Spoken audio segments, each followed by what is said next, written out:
So, hello. I promised sa previous video nga mohatag og example of a situation where naayuta within an area classified as forest land, considered as forest land, but still nagyapon siya titulo, the certificate of title was issued over a certain parcel of land within an area classified as a forest land. Okay, so hello there. Before we answer the question, I am Attorney John Edmond Ruz, and you are listening to the show Hold Your Ground. Together, kuyugta for a few minutes of the present to gather lessons from the past as an investment for our future.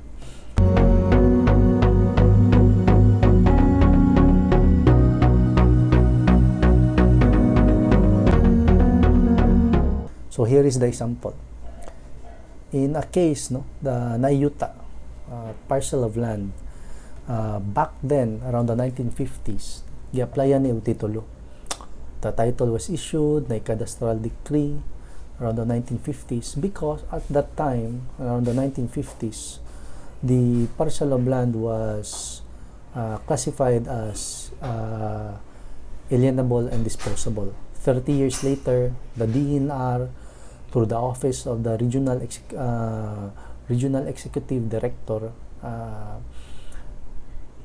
in cooperation with the office of the Solicitor General acting as the lawyer for the government, question, valid ba niya ang titulo nga diri sa land classification map 30 years after 1980s na gisulti nga kaning yutaa nga naay titulo sud naman ni siya sa classification nga forest land, or let's say timberland, or an area that is not alienable and disposable.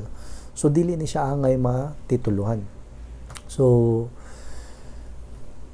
however, ang important ani nga imong bantayan, when the title was issued 30 years prior, around the 1950s, it was classified as alienable and disposable. It was, kumbaga, 30 years prior, pwede siya matituluhan. After 30 years, dili na siya pwede matituluhan. So, unsa may classification nga mo govern? Unsa masunod?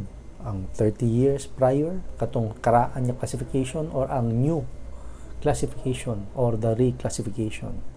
So, para nako, sa kaning nga kaso, the court said nga kaning reclassification dili na nimo affect sa titulo sa yuta. Sa next video, ato pa ni-explain further. Before you leave, please do not forget to like our page and subscribe para taliran ninyo mapaminaw sunod nga video. Thank you.